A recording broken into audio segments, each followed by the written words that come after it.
So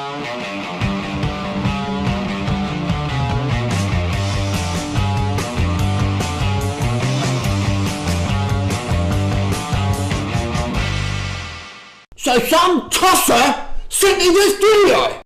The athletes have to be, in competition testing, it looks good, it sounds good, but the key is out of competition stuff. When people are away, training camps, training hard, trying to recover, that's the key. I'm interested, you said there's always been doping. What substances were there? The ancient Greek guy, they chewed on, I don't know what they did, cocaine, I don't know what they did. They really? chewed on coca. Yeah, I think so. That's what I was told. Yeah. But I think there's always been something that could be perceived as doping all the way back. The ancient games. And then the other issue I'll say is of course the doormat of world sport is cycling. They're the sport that has taken it the hardest. Baseball, perhaps, but cycling has taken it harder than anybody else. Of course, perhaps the problem is bigger because the sport is so much harder. Let's face it, 3 weeks on the roads of France over the Alps and the Pyrenees and through the heat is a lot harder than a 9-inning game. Yeah. It just is. Any sport where you can do tobacco at the same time is not nearly as hard as the Tour de France. Exactly. But we've done more than if you went to Major League Baseball and you said you're going to have random, unannounced, out of competition controls, they would tell you you're crazy. Players Union, no way. We're not playing another game. NFL, they would never do that. NHL, no way. Golf, forget it. Tennis, forget it. They would never do it. Of course, cycling has done more than anybody else. Perhaps that's why they've been caught more than anybody else. Mm-hmm. But you agree that it has to be done. For the good of the sport and for the good of athletes. What do you say to young people in all sports about this? It's not that you're just going to get caught.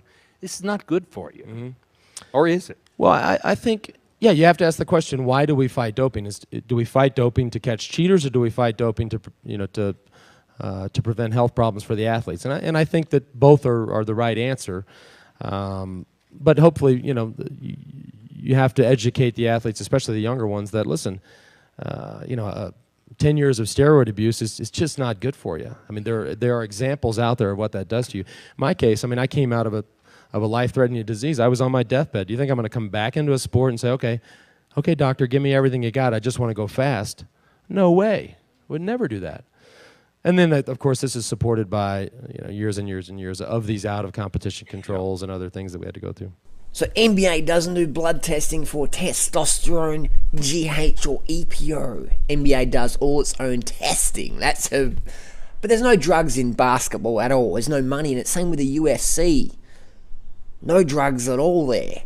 Baseball, it's all just genetics to get the gains. It's all predetermined by genetics.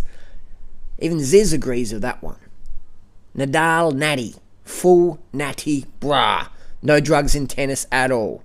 Jay Cutler, it's all genetics. Look at them ectomorph genetics. Baseball, just good training. Good training. You've never used your own blood for doping purposes, for example? Absolutely. That would be banned. Okay. I'm not trying to agitate you. I'm just trying to make sure your testimony is clear. Okay. So moral of the story, there's not enough money in pro sports for people to be tempted to take drugs to get an advantage over natural athletes. There's not enough money in it. Same on the YouTube community, fitness community. There's not enough money to be made to say that you're natty, so your 12 to 15-year-old teenage audience who wants to get big and swole believes you. There's not enough money in it. So there's no one out there. Steroids are illegal. They were banned in 1990, so steroids are actually off the market. You can only get them if you're in a hospital and you've got a health issue. Steroids don't even work unless you're sick. So there's a myth. There's a big myth out there that YouTubers or pro athletes are taking steroids to gain size and cuts to put out an impossible standard. That's just a big myth. It's all just genetics. Just genetics to get the gains. Become a stronger version of yourself. Steroids won't help with that. I've been swole as fuck since I was 14 years old on the fucking high school football team. Swole as fuck. I got a trembolone deficiency, my doctor said. My ear's itchy.